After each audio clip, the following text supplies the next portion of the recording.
प्रकार से मतलब एक्चुअल में समझी जा सकती है, या आप इस पे क्या प्रमाण दे सकते हैं कि ये एक तरह से बजरंगबली की कृपा जो हमें मिलती है जिसमें हम ये कार्य करते और ये सोशल मीडिया प्लेटफॉर्म पर एक ये ज़्यादा ट्रेंड में है कि कर्ण पिशाचनी। हैं?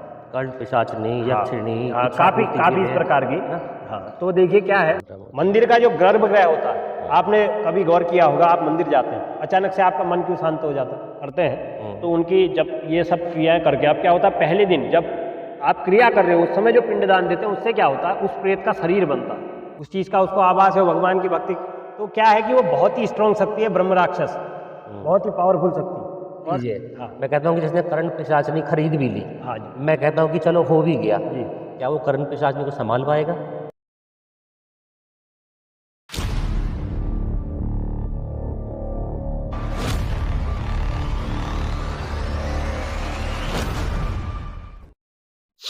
नमस्कार दोस्तों, स्वागत है आपका रियल लाइफ स्टोरीज पे, जहाँ की हम लेके आते हैं आपके लिए वो कहानियाँ, वो पहलू, वो मुद्दे जो हमारे समाज से जुड़े हैं और जिसमें हमारे कई सारी ऐसी चीज़ें हैं जो शायद हमें नहीं मालूम है। तो जैसे कि आज हम पहुँचे हैं श्री मंगलेश्वर धाम दिव्य चमत्कारी दरबार, जो कि काला झलाला टनकपुर में स्थित है, और हमारे साथ मौजूद हैं पंडित आदर्श कृष्ण शास्त्री जी महाराज, जो कि समाज सेवा में मेरे ख्याल से इन्होंने अपना जीवन अपना समर्पित कर दिया है। और इसके अलावा जो चमत्कारी, जिसे हम चमत्कारी कह सकते हैं, लेकिन एक्चुअल में ये हमारे वेद पुराणों का ज्ञान है, ठीक है? बाकी लोगों के लिए शायद चमत्कार होगा, लेकिन वेद पुराणों का ज्ञान है। तो स्वागत है शास्त्री जी आपका। आपका भी बहुत बहुत स्वागत है, सभी को, आपके दर्शकों को जय सिया राम, जय श्री मंगलेश्वर धाम बालाजी सरकार की। आप सभी का स्वागत है और आप यहाँ पधारे, और ये आपके फेसबुक के माध्यम से और अन्य सभी सोशल मीडिया प्लेटफॉर्म के माध्यम से, जैसा आपने कहा कि चमत्कार, वास्तव में चमत्कार नाम की कोई चीज़ संसार में होती नहीं। जी। कोई भी हम काम करते हैं तो उसके पीछे कोई ना कोई तथ्य, कोई ना कोई लॉजिक अवश्य होता है। अवश्य होता है। और चमत्कार केवल भगवान की कृपा है, जिसको हम चमत्कार का नाम देते हैं, वो केवल भगवान की कृपा है। और यही कृपा अपने जीवन में मैंने महसूस किया, और यहाँ आने वाले कई लोगों ने अपने जीवन में इस कृपा को भगवान की महसूस किया है। तो इसी के निमित्त आज हम जो भी चर्चा करेंगे, आप यदि आपके कोई भी ऐसे प्रश्न है, क्योंकि काफ़ी लोग जानना चाहते हैं कि आखिर ये चीज़ें कैसे होती हैं, या इनके पीछे क्या चीज़ें छुपी हैं, कोई ट्रिक होती है कि कोई क्या होता है, ऐसे सभी लोगों के अपने अपने विचार हैं। जी, जी। तो आज इसी विषय पर हम विस्तार से चर्चा करते हैं। तो सबसे पहले मेरा सवाल रहेगा आपसे, जी सवाल नहीं बल्कि एक जिज्ञासा है जी जानने की शास्त्री जी के बारे में, कि जी शास्त्री जी ने यहाँ तक कैसे पहुँचे, यहाँ तक का सफ़र किस प्रकार रहा, कहाँ थे और किस प्रकार यहाँ पहुँचे? जी। आपको मैं बता दूं, पहले जो पूर्व समय से ही धर्म क्षेत्र, अध्यात्म क्षेत्र और भक्ति मार्ग में विशेष तो नहीं कहेंगे, रुचि थी, क्योंकि ब्राह्मण परिवार में जन्म है तो संस्कार घर का होता ही है। जी। तो लेकिन जो है, फिर उसके बाद धीरे धीरे करते हुए सारे काम, सामाजिक कार्य किए, उसमें भी कई क्षेत्रों में भी रहे, राजनीति से लेकर के अन्य क्षेत्रों में भी कार्य भी किए, और सब चीज़ सोचते हुए, देखते हुए, विचार करते हुए, फिर जब संत कृपा जीवन में हुई तो लगा कि वास्तव में जो हम करने आए हैं संसार में, वो यहाँ रह के नहीं हो सकता, क्योंकि जो हम काम कर रहे हैं वो कुछ अलग चीज़ है, जिसको हम समाज सेवा का नाम दे रहे हैं। स्वार्थ तो हर किसी व्यक्ति का होता ही है, जी, बिल्कुल। लेकिन स्वार्थ से ऊपर होकर के देखिए, अपना व्यक्तिगत स्वार्थ से हम जब ऊपर उठ जाते हैं, हम समाज के लिए कुछ करने की, जैसे आप कार्य कर रहे हैं, जी। तो समाज के लिए जब हम कुछ कार्य करने की धारणा जब हमारे मन में आ जाती है, तो भगवान हमारे मार्ग स्वयं प्रशस्त करने लगते हैं। तो उसी मार्ग को प्रशस्त करते हुए भगवान ने आज यहाँ तक का सफर जीवन का रहा है। और इससे पहले आपको बताते चलूँ तो पूर्व समय में काफ़ी परेशानियाँ, काफ़ी दिक्कतें, चाहे वह आर्थिक या मानसिक, हर प्रकार से हर कोई झेलता ही यही हुआ। तो वही चीज़ें हमारे साथ भी रही। और करीब 2013 में, वर्ष 2013 की घटना है, घर में हमारे पिताजी का, हमारे तो एक दुर्घटना हुई, उसमें पिताजी हमारे लगभग 22 दिन तक कोमा इत्यादि में चले गए थे। तो स्थिति बहुत ख़राब थी, और मतलब किसी ने विचार भी नहीं किया था कि हमारे पिताजी वापस हॉस्पिटल से घर आएंगे। तो भगवान की कृपा हुई।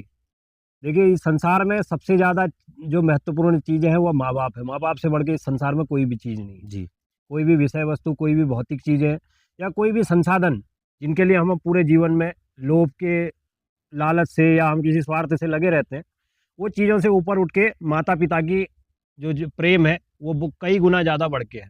तो माता पिता की कृपा जीवन में बनी रही और भगवान ने पिता का छाया हमारे जो उनका छाया था हमारे सर से नहीं उठा, तो उसके बाद से जो है भक्ति और अध्यात्म के क्षेत्र की ओर रुचि ज़्यादा हुई और गुरुजनों की कृपा मिली और वेद शास्त्रों के ज्ञान से और संपूर्ण जो ये चीज़ें आज लोगों को लगती है चमत्कार, चमत्कार नाम की कोई चीज़ नहीं है। ये सब हमारे मंत्रों के द्वारा, हमारी गुरु परंपराओं के द्वारा जो चीज़ें आधारित थी वही चीज़ें आज गुरु कृपा से हमें मिली।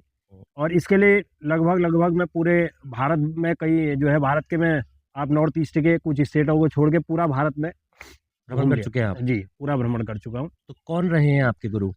गुरु कृपा देखिए जीवन में काफ़ी गुरु मिले, क्योंकि होता क्या है कि आप जैसे हम स्कूल जाते थे ना, तो स्कूल में क्या होता है, इंग्लिश का टीचर हमें इंग्लिश पढ़ाता है, मैथ का टीचर मैथ पढ़ाता है, फिजिक्स, केमिस्ट्री, बायोलॉजी जो भी सब्जेक्ट है हर उसका शिक्षक अलग होता है।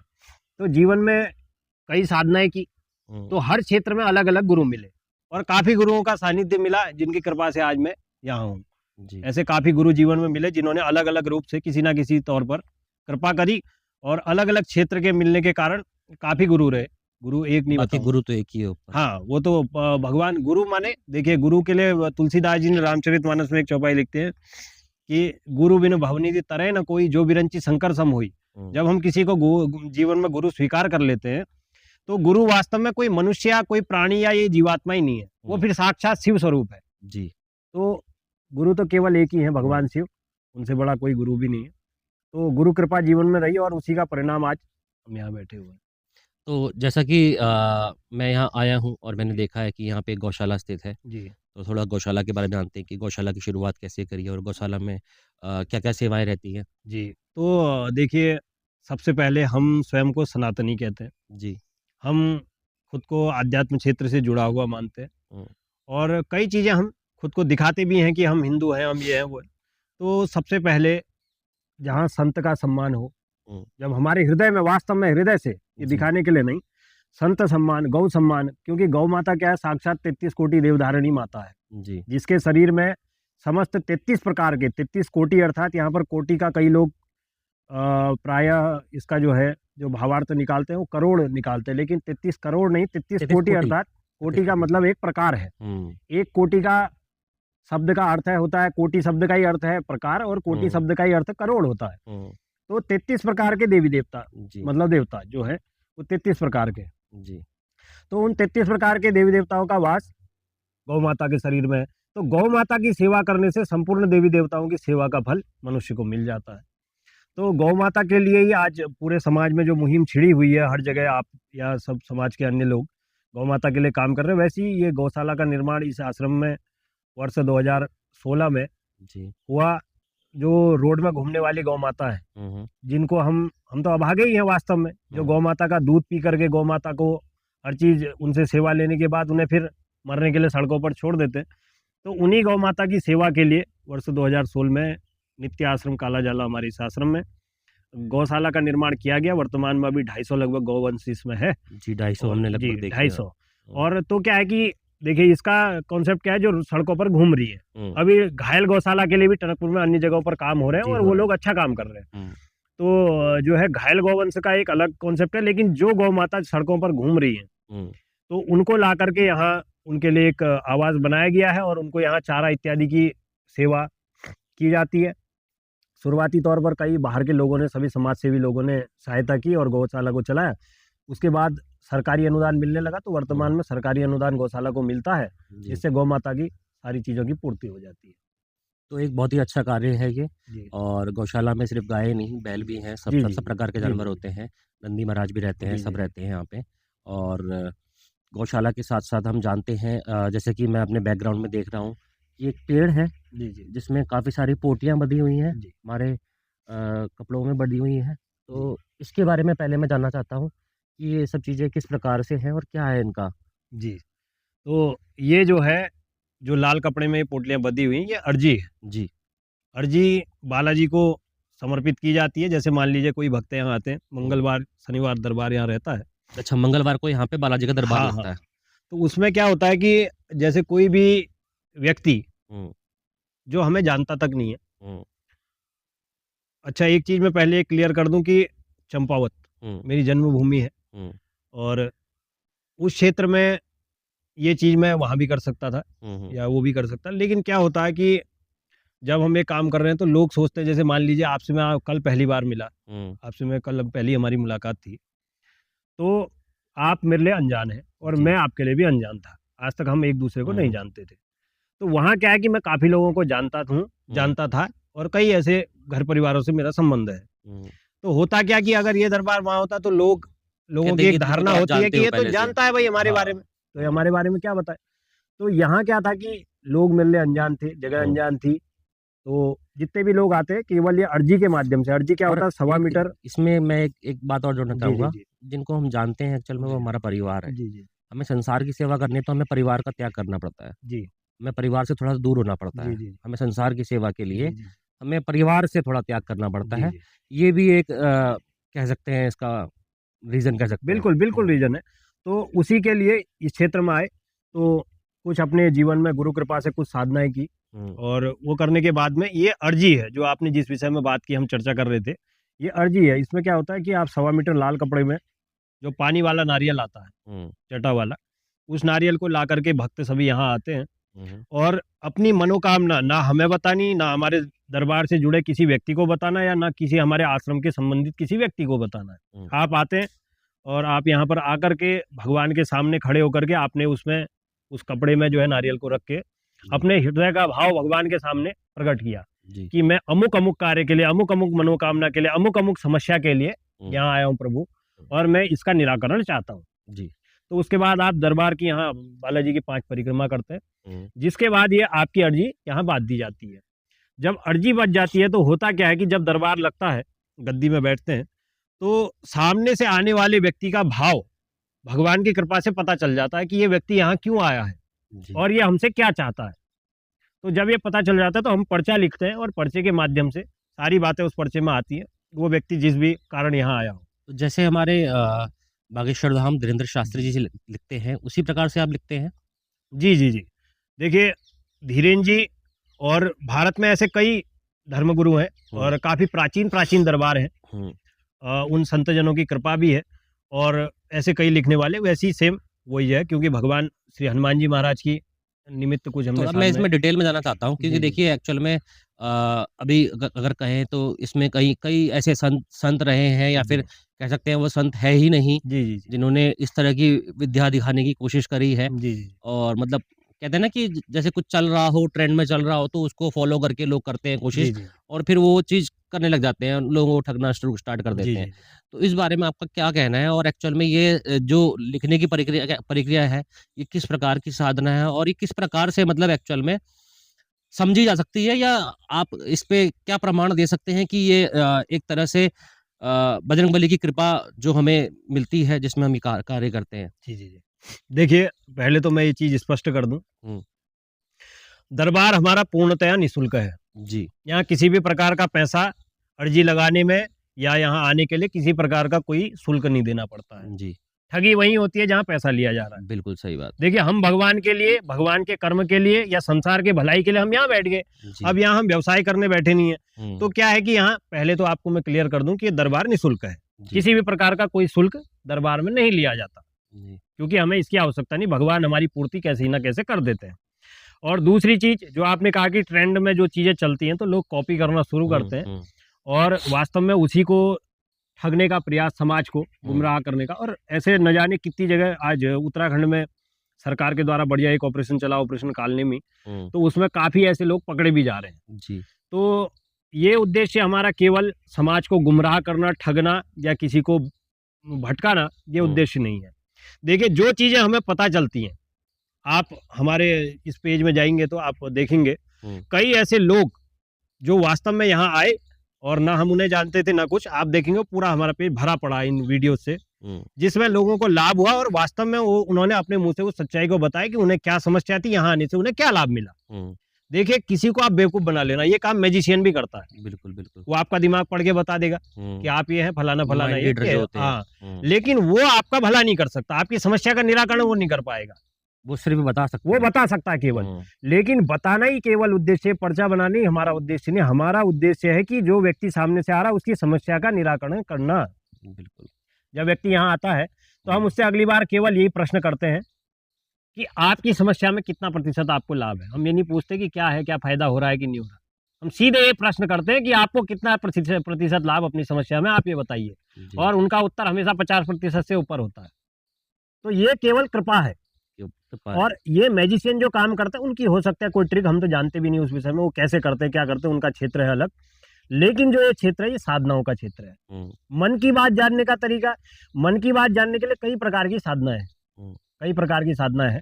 तो उसमें क्या होता है कि आप पिशाच को सिद्ध करके भी आप ये काम कर सकते हैं। पिशाचों को क्या होता है, त्रिकाल का ज्ञान होता है। जो पिशाच होते हैं, तो जैसे आपने सुना होगा कि आजकल यूट्यूब वगैरह और ये सोशल मीडिया प्लेटफॉर्म पर एक ये ज्यादा ट्रेंड में है कि कर्ण पिशाचनी, यक्षिणी, काफी इस प्रकार की है ना। हाँ, तो देखिए क्या है कि जो कर्ण पिशाचनी है वो भी वास्तव में बताती है, लेकिन पिशाचों को जो सिद्ध करेगा, देखिए क्या होता है, जो साधक जिस प्रकार की साधनाएं करेगा, मरने के बाद वो उसी योनि में चला जाता है, उसकी मुक्ति कभी नहीं होती। तो इसलिए हम क्या कर्म कर रहे हैं, हमने क्या कर्म किया, तो हमारा जो कॉन्सेप्ट है ये अलग ही है। ये केवल भगवान की कृपा का विषय है जी। साधनाएं की, ये नहीं, ऐसा नहीं कहेंगे कि साधनाएं नहीं की हैं। किस प्रकार की साधनाएं करी हैं आपने? सात्विक प्रकार की। सात्विक प्रकार हाँ, देखिए इसमें किसी भी प्रेत का कोई रोल नहीं? नहीं, कोई नहीं। देखिए क्या होता है, मैं आपको एक पहले क्लियर कर दूं, प्रेत और ये सब चीजें, देखिए हमारे दरबार की आप वीडियो देखेंगे, कई प्रेत बाधा के रोगी यहाँ आते हैं, कई प्रेत बाधा के रोगी। अब हम प्रेत से प्रेत को तो सही नहीं कर सकते।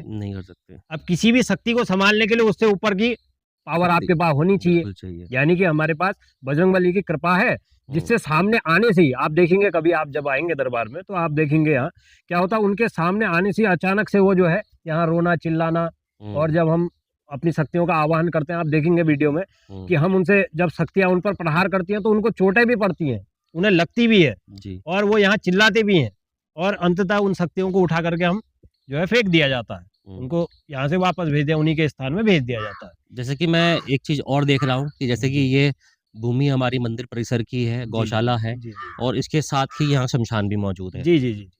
तो शमशान भूमि का क्या रोल रहता है कि हमारे इस चीज में क्या, मतलब हमारी इस जो भी हम कल्याण के कार्य कर रहे हैं, इसमें शमशान भूमि का क्या रोल रहता है? देखिए सबसे पहले मैं आपको क्लियर कर दूं कि सवै भूमि गोपाल की, सब भगवान का ही है, कि शमशान है कि वो देवालय है, मंदिर है, या अन्य कोई भी स्थान।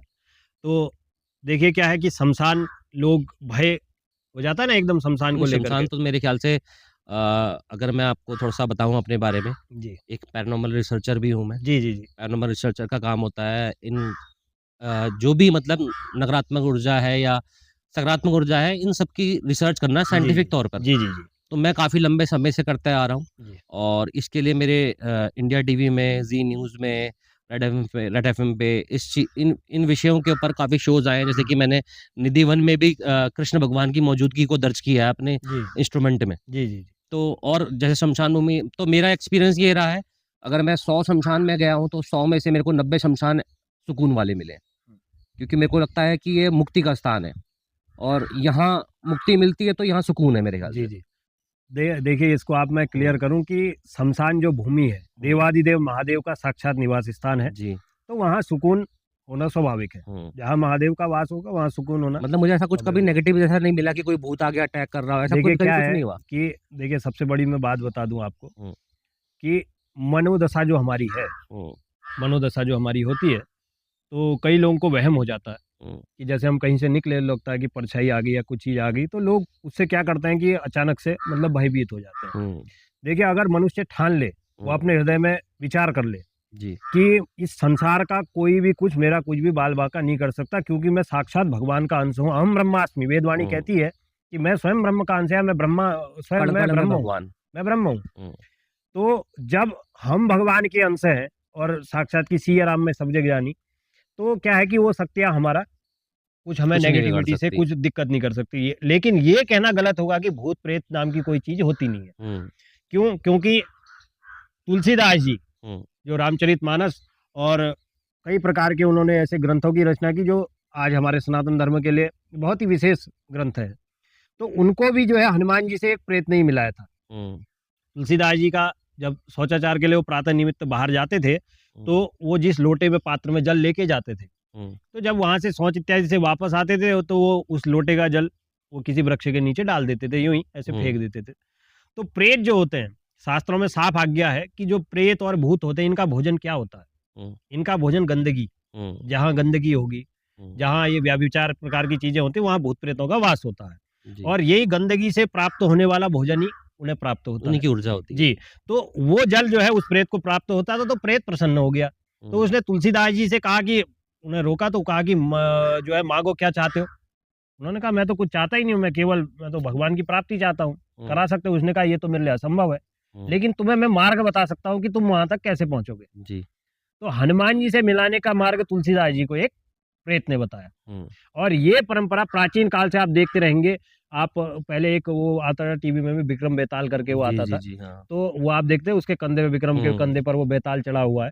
तो ये सारी शक्तियां अच्छी और बुरी दोनों प्रकार की, जैसे आपने कहा कि आप पैरानॉर्मल रिसर्चर हैं, तो आपने जब रिसर्च किया होगा तो कुछ ना कुछ शक्ति का आपके इंस्ट्रूमेंट के माध्यम से आपने बताया कि आपको हजारों करोड़ों बार। जी। तो क्या होता है कि यही शक्ति अच्छी और बुरी अब हमारे ग्रहों से भी संचालित होती है। जब व्यक्ति के, ऐसा कोई संसार में व्यक्ति नहीं है जो लोग कहते हैं ना ज्योतिष कुछ नहीं होता, देखिए ग्रह का हर किसी मनुष्य के ऊपर पूरा पूरा प्रभाव होता है 100%, और उससे बच पाना बड़ा कठिन है जी।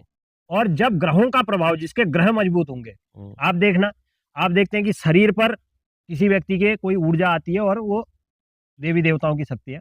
हमारे पहाड़ में तो एक काफी होता है, देव डांगर इत्यादि वगैरह।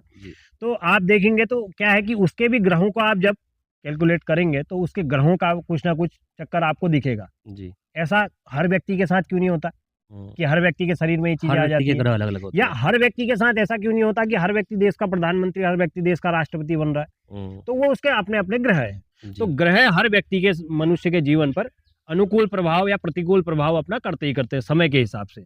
जैसे आप देखेंगे शनि की 7.5 आई या शनि की ढैया आई या अन्य किसी ग्रह का, देखिए मंगल क्या है, मंगल दुर्घटनाओं के कारक है और मंगल ही जो है कर्ज के कारक है। जितने भी व्यक्तियों को आप देखेंगे, कई लोग काम करते हैं, रोजगार करते हैं और कर्ज के नीचे दब जाते हैं।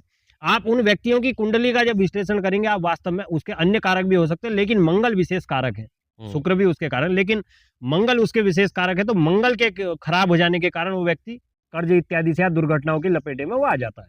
तो ग्रहों का प्रभाव मनुष्य के जीवन में बराबर होता है। अब जैसे आपने बताया कि आप संसार में गए, आपको सुकून मिला, तो अब आप अपने किसी ज्योतिष से जब आप कुंडली का विश्लेषण करवाएंगे तो आपके ग्रहों की स्थिति मजबूत निकलेगी। मजबूत है, कारण आपको वहां वही नहीं लग रहा। चंद्रमा मन सो जाता है, चंद्रमा मन का कारक है। जिस व्यक्ति का चंद्रमा खराब होगा वो हमेशा उसका मन संशय में रहेगा। आप देखिएगा, ये आप कभी भी देखना कि किसी भी अचानक से मन भयभीत हो जाना, मन में कई प्रकार का संशय उत्पन्न हो जाना या कोई विचारों में खो जाना, ये क्या, उसकी कुंडली का विश्लेषण कराएंगे तो उसका चंद्रमा कमजोर। अब आप हाथ जैसे आप ना सीधा करेंगे, इस विषय में मैं ज़्यादा वो नहीं बताऊंगा। अब आपका क्या है, आपको मैं बता दूं कि आपके जो ग्रह के हिसाब से हमारा हाथ क्या है, पहले आपको मैं बता दूं, ये हाथ जो है पूरा ग्रह इसमें हमारे होते हैं। हमारा जो सीधा हाथ है पुरुष का, स्त्री के उल्टे हाथ से देखा जाता है, जो हस्त विज्ञान हमारा है, और स्त्री के बाएं हाथ से। लेकिन क्या है कि बायां हाथ हमारे पूर्व जन्म को भी दर्शाता है कि हम पूर्व जन्म में क्या थे। तो अब आपकी हस्तरेखा के हिसाब से यहाँ पर आपके, जो मैं देख पा रहा हूँ, आपके ग्रहों की तुलना में आपके सारे पर्वत उठे हुए हैं, लेकिन थोड़ा सा यहाँ पर देखेंगे कि आपकी उच्च शिक्षा, जिसे मैं कहूँगा, वो उच्च शिक्षा आपकी किस लेवल की हुई है? अभी तो मैंने ग्रेजुएशन तो करी थी मैंने, उसके बाद फिर मैंने अपना, जैसे मैं फिटनेस इंडस्ट्री में रहा हूँ, तो उसमें तो जितनी उच्चतम शिक्षा हो सकती है प्राप्त करना। ना देखिए, मैं शिक्षा के क्षेत्र की बात कर रहा हूँ, क्योंकि आपके बृहस्पति की स्थिति इतनी स्ट्रांग नहीं दिख रही कि आप हायर एजुकेशन को या एजुकेशन के क्षेत्र में आप ज्यादा कर पाए। तो वो बृहस्पति का एक प्रभाव होता है, ग्रह है ना। तो बृहस्पति की जितने, ये देखिए, ये सारे हमारे ये पर्वत है, ये पर्वत जितने डाउन होंगे उतना ही उस ग्रह की हमारी स्थिति डाउन है हमारी कुंडली में। अब यहाँ सूर्य आपके प्रबल हो गए, तो सूर्य के प्रबल होने के कारण व्यक्ति क्या होता है, राजयोग को प्राप्त होता है, क्योंकि ग्रहों के राजा है। अब वो राजनीति के क्षेत्र में या समाज के अन्य क्षेत्र में जिसका सूर्य मजबूत होगा, तो उस पर अन्य व्यक्ति या अन्य शत्रु भी उसके हावी नहीं हो पाते हैं। अब आपकी स्थिति मजबूत है। अच्छा। तो अब उसके कारण क्या है कि यहाँ पर आपका जैसे चंद्रमा की स्थिति, आपकी ग्रहों की स्थितियां यहाँ पर कुल मिलाकर के सही दिख रही है, जो ग्रह आपके कारक हैं। अब यहाँ पर क्या होता है कि इन ग्रहों को कंट्रोल करने के लिए इसीलिए हाथ में हम अंगूठियां वगैरह धारण करते हैं। मूंगा, मंगल की स्थिति है। अब मंगल काय का कारक है, मंगल स्ट्रांग है बहुत ज्यादा। हाँ, तो मंगल काय का कारक है। मंगल अब ज्यादा आपका वो होगा, प्रभावशाली हो जाए तो वो किसी ना किसी ग्रह के जो है वर्चस्व को, जहां उसकी दृष्टि पड़ेगी उसका प्रभाव वो कम कर देंगे। ग्रहों की दृष्टि यहाँ पड़ेगी तो क्या है कि मंगल हमारे दुर्घटना और हमारे आपके जो है आप देखेंगे कर्ज और हर प्रकार, जैसे मांगलिक दोष कुंडली में होता, विवाह तक नहीं होता व्यक्ति का, होता है ना। मांगलिक दोष जब आपका मंगल उच्च का हो जाएगा तो आप देखेंगे विवाह क्षेत्र में आपको दिक्कत आनी शुरू होगी, या प्रयास करने के बाद भी वो चीजें सफल नहीं हो पाती है। तो उसमें क्या है कि मंगल की स्थिति एक कारक है। तो अब यहाँ पर ये चीजें सब देखने के बाद जब हम देखते हैं तो मंगल की स्थिति है। ऐसी अन्य ग्रह का मतलब हम कहेंगे कि 9 के 9 ग्रहों का अपना कहीं ना कहीं पर विशेष थोड़ा सा मुझे भी मालूम है, आपकी हाथ में किस्मत की रेखा बहुत बड़ी है। जी देखिए, मैं थोड़ा सा मुझे भी मालूम है इस बारे में, तो मैंने आपका हाथ पकड़ते जैसे आपने हाथ देखा है तो आपकी किस्मत की रेखा पूरा हाथ चीर रही है। तो मेरे ख्याल से आप पता नहीं कहाँ पहुंचने वाले हैं, मुझे पता नहीं है। देखिए मैं आपको एक चीज बता दूं कि वास्तव में इस चीज से मैं कभी ज्योतिष के क्षेत्र में, और आपके दोनों हाथों में किस्मत की रेखा चीर रही पूरे हाथ को। पहले मैं ज्योतिष के क्षेत्र में पहले मैंने भी इसमें थोड़ा सा अध्ययन किया है जी। और कुंडली में अपना मैंने विशेष, मैं किसी अन्य ज्योतिष को कुंडली दिखाता नहीं। तो अभी रिसेंटली मैं किसी के साथ गया जी गया हुआ था, पंडित जी थे, तो एक वो होता कि नहीं आज आप अपनी कुंडली बताइए मैं देखता हूँ। तो उन्होंने ऐसी ही मेरी कुंडली देखी। मैं अमूमन कुंडली का विश्लेषण किसी अन्य से मैंने कभी करवाया भी। तो उन्होंने कहा कि भाई मतलब कोई भी आप पर हावी नहीं हो सकता, कोई आपका शत्रु है या कोई भी आप पर किसी प्रकार से वो करना चाहेगा वो आप पर कभी हावी नहीं हो पाएगा। और लेकिन मैं अपने जीवन में इन चीजों को, जैसे आपने कहा भाग्य है, मैंने केवल बजरंगबली की कृपा को महसूस किया है। आप मेरे आप हाथों को देखेंगे, ये अंगूठी है, केवल ये सोने की अंगूठी है। यदि मैं इसको उतार दूं तो मेरे हाथ में किसी प्रकार की अंगूठी छल्ला कुछ भी नहीं है। इसका कारण देखिए, ग्रह, हर किसी के ग्रह अपने जीवन में अलग अलग प्रभाव करते हैं, लेकिन जहां बजरंगबली की कृपा होती है, देखिए जब रावण ने 9 ग्रहों को कैद किया तो बजरंगबली ने जब उन्हें मुक्त किया तो सारे ग्रहों ने बजरंगबली से को ये कहा कि आपके विशेष वरदान मिला कि आपके भक्त पर हम अपनी कुदृष्टि का प्रभाव कभी नहीं। इसलिए शनि की 7.5 शनि की ढैया कभी भी आएगी, आप हनुमान जी की सेवा पूजा करना प्रारंभ करिए तो आप पर ग्रहों का प्रभाव कभी होने वाला है नहीं। और लेकिन ऐसा कहना गलत होगा कि ग्रहों का प्रभाव किसी पर होता नहीं है। जो लोग कह देते हैं कि क्या ग्रह कुछ नहीं होता, आप देखिएगा कि आपके घर में या आपके व्यक्तिगत जीवन में या आपके सामाजिक जो आपका जीवन है उस पर ग्रहों का पूरा अनुकूल प्रभाव होगा। जी बिल्कुल। अब आप राजनीति के क्षेत्र में देखें, कई नेता चुनाव अपना भले हार जाएंगे फिर भी उसके बाद जाकर के एक मुकाम में उनको एक रहते पावर में ही है। हाँ, तो क्या कारण है, उनके ग्रहों की स्थिति कहीं ना कहीं अनुकूल है और ये समय आने पर भी होता है। जैसे मान लीजिए आपके जो है स्थिति के अनुसार से आपके सूर्य प्रभावी है। अब जब आपके प्रभावी हो जाएंगे, सूर्य आपके प्रभावी होंगे तो यहाँ पर क्या होगा, जब सूर्य की आप पर दशा, महादशा, अंतरदशा, प्रत्यंतर दशा, किसी के भी अंतर्गत सूर्य की दशा आएगी या अन्य ग्रहों की दशा जो आपके पावर में है, तो वो आप पर प्रतिकूल प्रभाव करेंगे, अनुकूल प्रभाव करेंगे, जिससे आपका उसी समय भाग्योदय भी होगा। आप देखेंगे कोई व्यक्ति जिंदगी भर मेहनत करता है, वो 60 साल तक भी कोई अपनी नौकरी नहीं पा रहा है, कोई लड़का 21 साल में IAS बन जा रहा है, तो कुछ ना कुछ अंतर है ना, कहीं ना कहीं उसका भाग्य, हमारा प्रारब्ध है और ग्रहों का पूरा हमारे अनुकूल प्रभाव हमारे जीवन पर है। तो इस पर क्या है, इससे ऊपर भगवान की कृपा है जी, ग्रहों से ऊपर भगवान की कृपा है। तो जो भाव से देखिए होता क्या है कि हम कमी कहाँ पर करते हैं, हम देखते हैं अमूमन जीवन में मंगलवार को लोग जय बजरंगबली, जय, सोमवार आया तो जय भोलेनाथ, मंगलवार जय बजरंगबली, बुधवार आया तो गणेश जी को पूजना, बृहस्पतिवार आया तो लक्ष्मी नारायण को पूजना, शुक्रवार आया अन्य देवी देवताओं को, मेरा तो रोज का एक ही है, शनिवार शनिदेव। अमूमन ज्यादा लोगों को आप देखेंगे उनके जीवन में वो यही काम कर रहे हैं, रविवार आया सूर्य भगवान। लेकिन जहां पर हम एक ही देवता पर निष्ठा पूर्वक, देखिए क्या मंगलवार को हनुमान जी मंदिर में जब होते हैं तो क्या बुधवार को हनुमान जी की कृपा नहीं होती, बृहस्पतिवार को नहीं होती या सोमवार को नहीं होती, हर दिन होती है, हर दिन होती है। अब वो बेचारे देखे आप आए, मंगल भक्त आते हैं, इसी से विषय सामने आ गया जी, मंगलवार को अंडा नहीं खाना, नॉनवेज नहीं खाना, बाकी दिन खाना है। नहीं, ये बहुत गलत बात है। देखिए क्यों आप फिर एक दिन के लिए आप क्यों भेद कर रहे हैं, आप उस दिन भी खाइए, बाकी दिन हनुमान जी, क्या हनुमान जी, बिल्कुल, आप मंदिर में आए, आपने बड़े भाव से मंगलवार को हनुमान जी को प्रसाद अर्पित किया, अब वो बेचारे बुध, बृहस्पति, शुक्र, शनि, रवि, सोमवार तक मुंह देखे हैं कि कोई भक्त आएगा और कुछ लड्डू प्रसादी बाबा चढ़ाएगा। तो अब क्या है कि भक्तों का क्या है, भक्त भी अपने समय के हिसाब से देवताओं को बदल लेते हैं। उनको लगता है कि यहाँ से हमारा भला होगा, कि वहां से होगा, वहां से होगा। और मैं इस चैलेंज के साथ ही अपने साधना क्षेत्र से आते हुए, देखिए, मेरे जैसा कोई व्यक्ति या संसार में किसी भी व्यक्ति की इतनी क्षमता नहीं, किसी की औकात नहीं, मैं अगर सीधे शब्दों में कहूं, कि वो किसी का भला कर सके। हम केवल माध्यम है।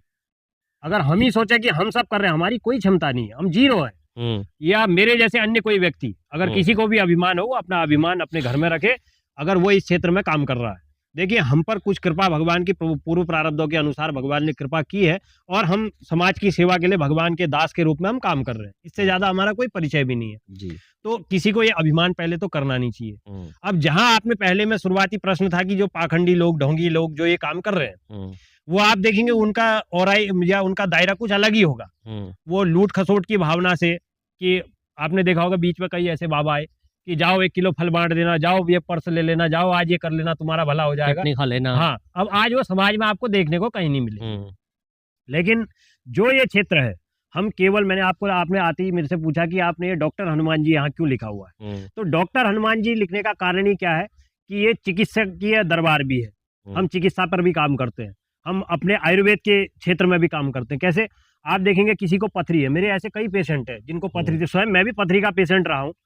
तो जब आदमी खुद परेशान होता है तो तब वो कुछ ना कुछ शोध करता भी है।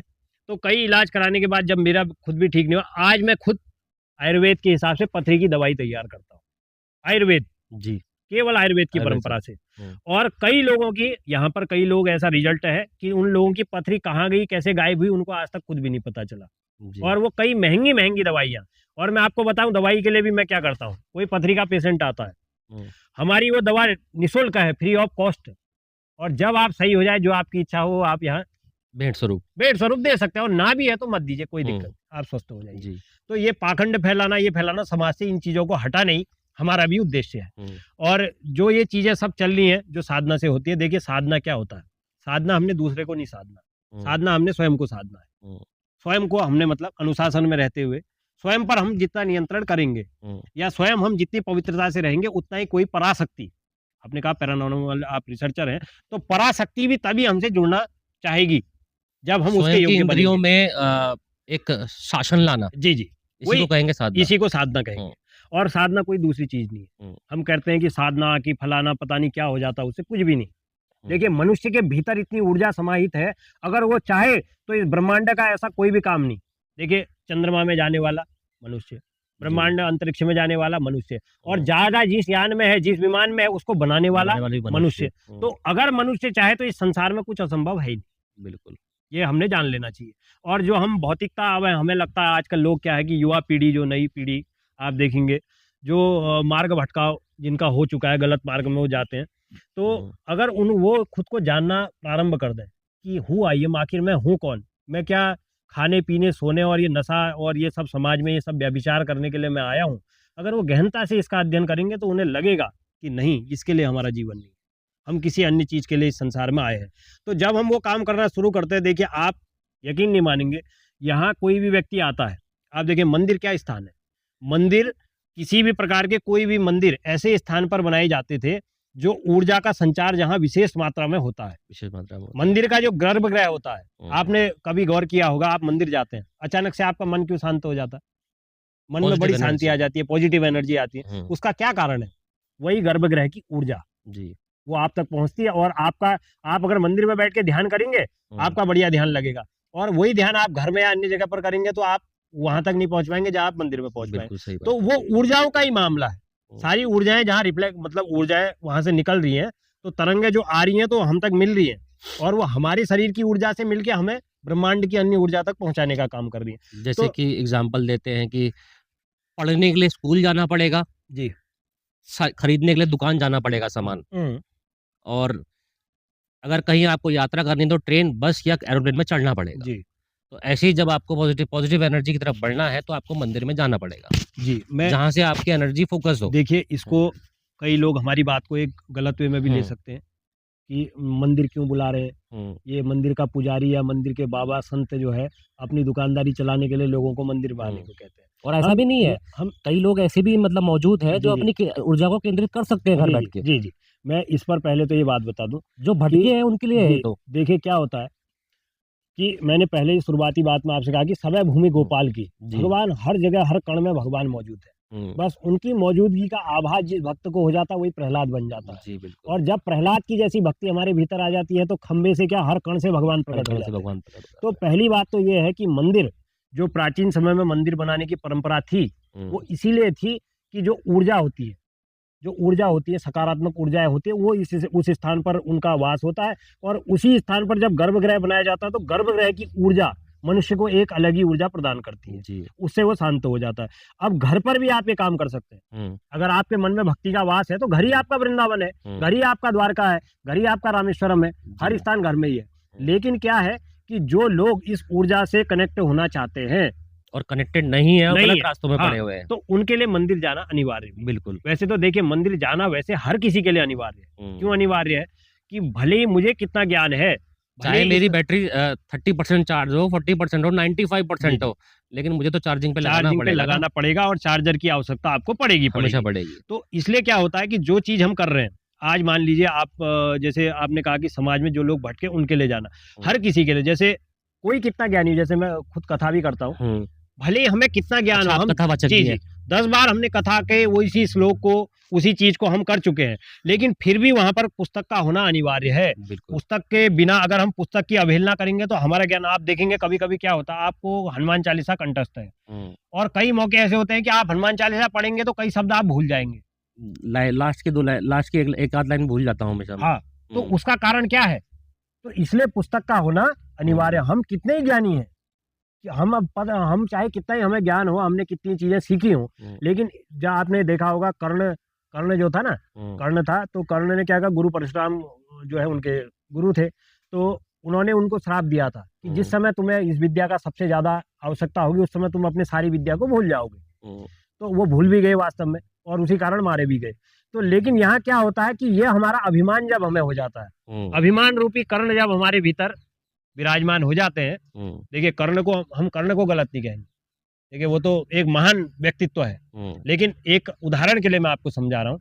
जब अभिमान रूपी वो चीज़ हमारे अंदर विद्यमान हो जाती है, तो हमारा वास्तव में क्या होता है, भगवान भी हमारे जीवन में परीक्षा लेते हैं कि वास्तव में ये उस योग्य है भी या नहीं, जैसे कि या ये हमारे शास्त्रों की ज्ञानी तो अवहेलना कर रावण रहा भी है। था। जी, हुँ, ये हम देवताओं की अवहेलना करने लग गया, ये अपने से बड़ों की अवहेलना करने लग गया, तो उसी क्षण हमारा ज्ञान नष्ट हो जाता है। हुँ, तो इसलिए जो है हर चीज़ की आवश्यकता होती है, तो इसलिए भक्ति हम मान रहे हैं को स्वयं को भगवान का भक्त है, तो मंदिर जाना भी अनिवार्य है, जी, मंदिर जी। आना पड़ेगा।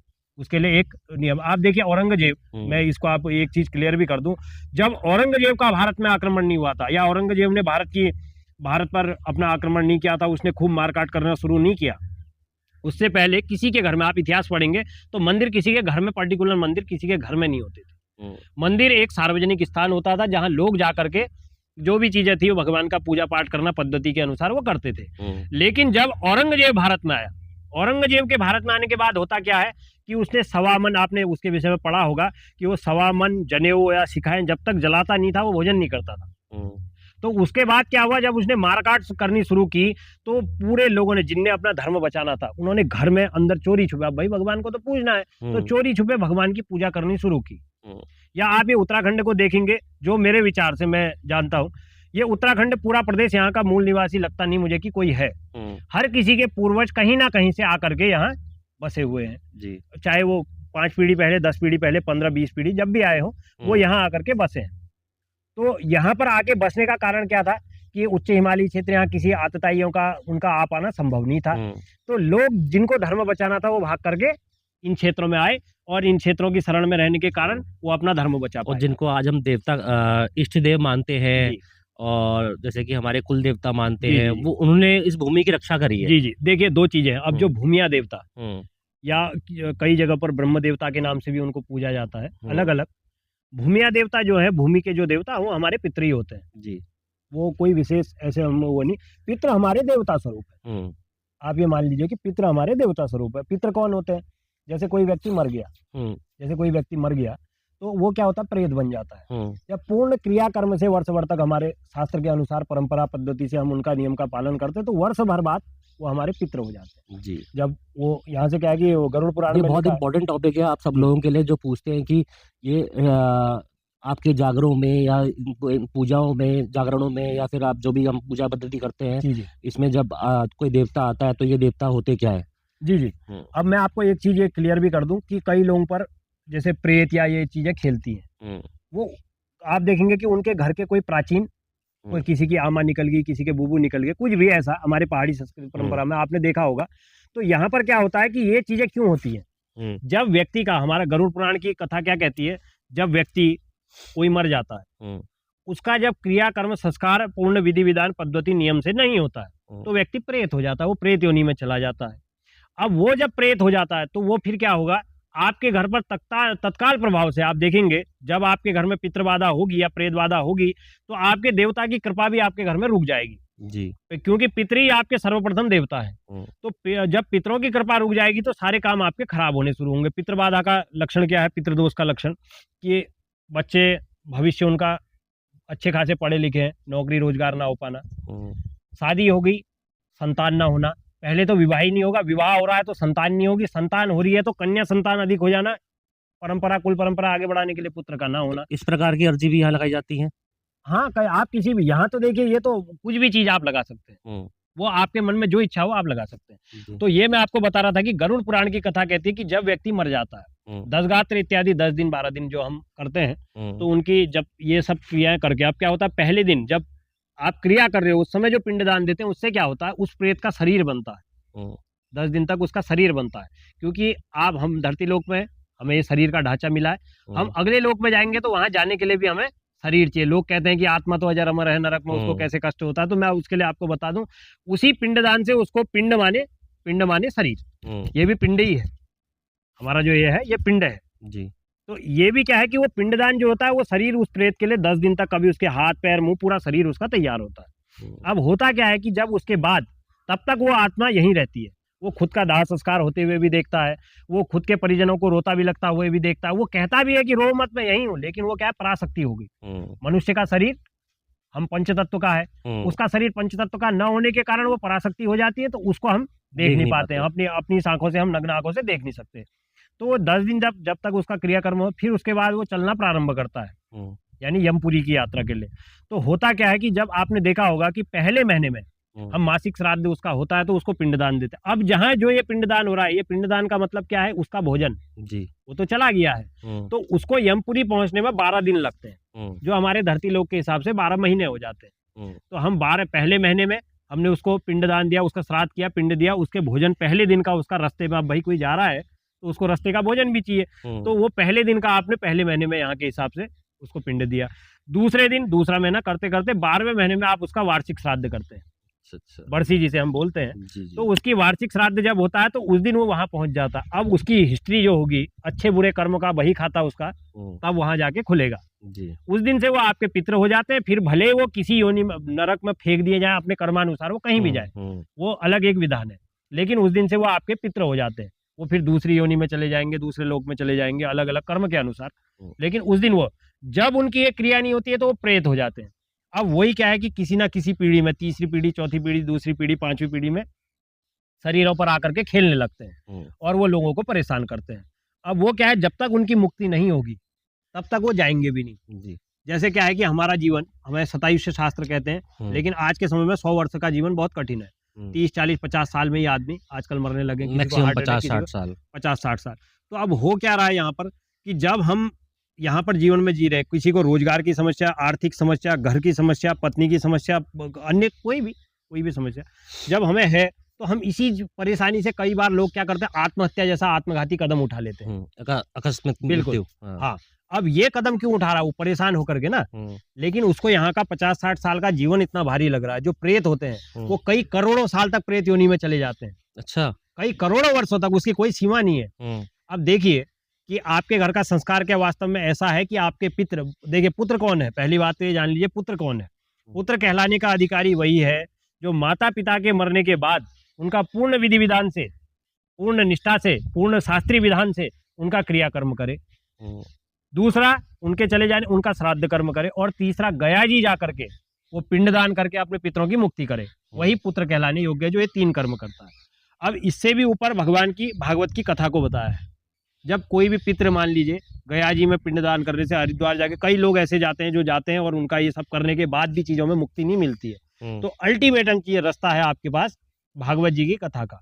जब आप संकल्प लेकर, पितरों के निमित्त संकल्प लेकर अपने घर पर, भूमि स्थान पर जहाँ पितरों का स्थान है, वहाँ भागवत जी की कथा कराते हैं, तो कैसा ही भी पितर हो जो प्रेत बन गया है वो मुक्त हो जाता है। तो इसको नारायण भागवत कहते हैं क्या?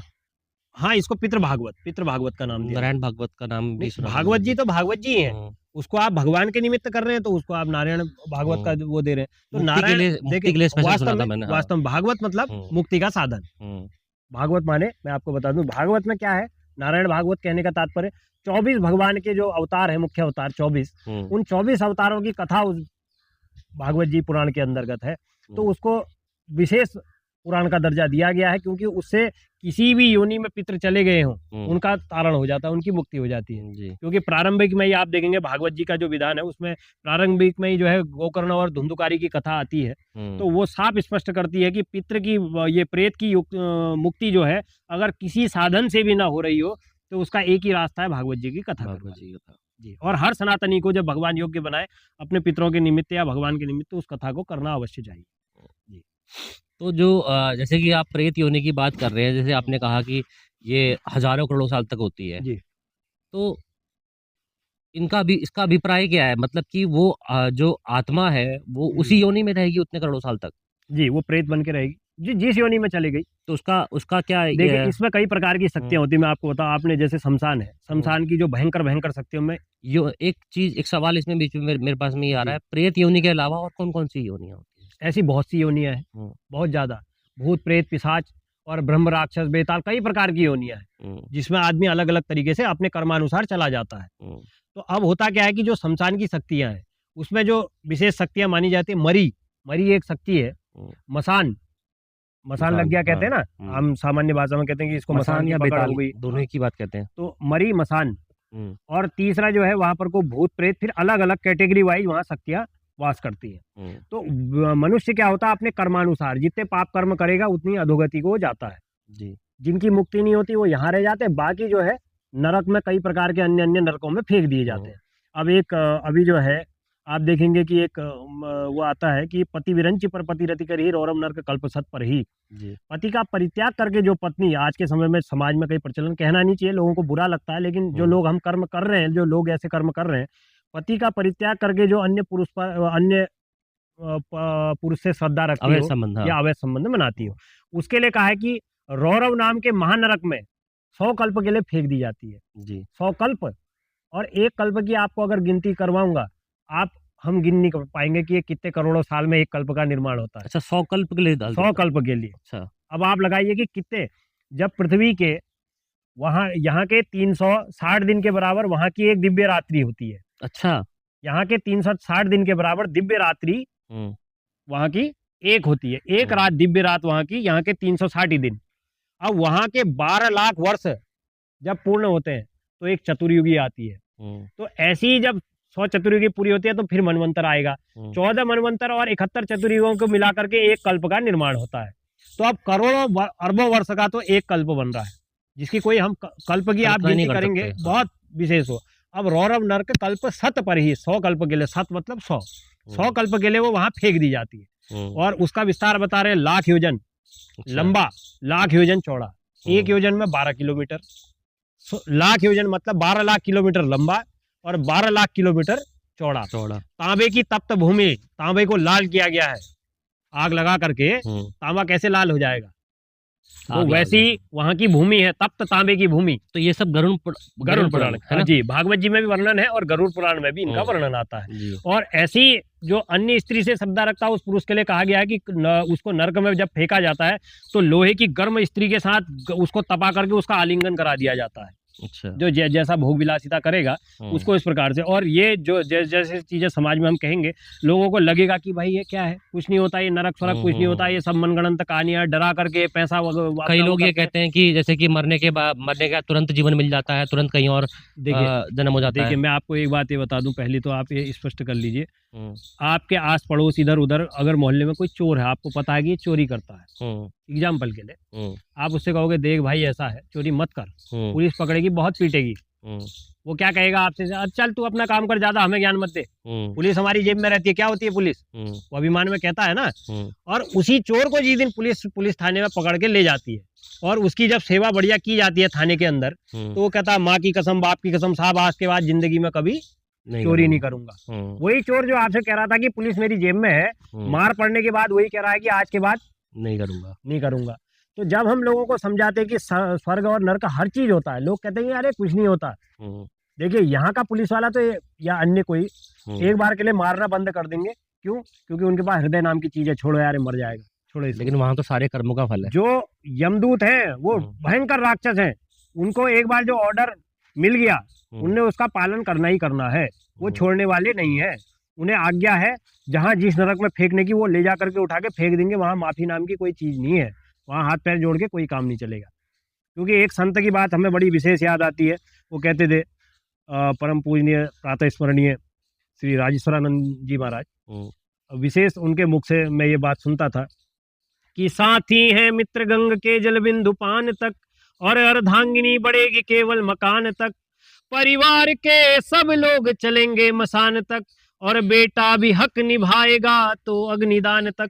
तो क्या है कि इसका मतलब कि जब मनुष्य की मृत्यु हो जाती है तक ही सब जिनको हम अपना मान रहे हैं, तो वो साथी मित्र परिवार ये सब शमशान भूमि तक, ये वो पत्नी का केवल घर के देहरी या सीमा तक, वहां तक वो साथ आएगी।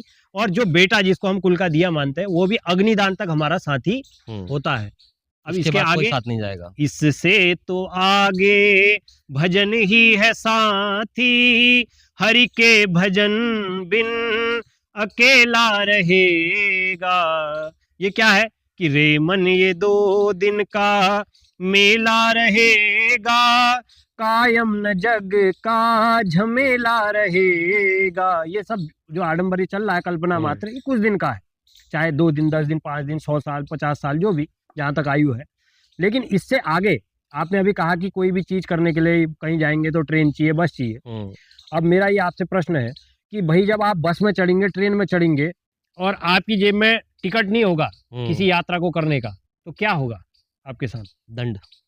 दंड क्या मिलेगा? पहली बात तो बस का कंडक्टर आपको बस से ही सीधे चल उतर, तेरे जैसे कितने आते दिन बोल देगा अमूमन भाषा में, वो यही कहेगा चलो उतरो, तुम्हारे जैसे कितने लोग आते हैं। तो हम नहीं जा पाएंगे।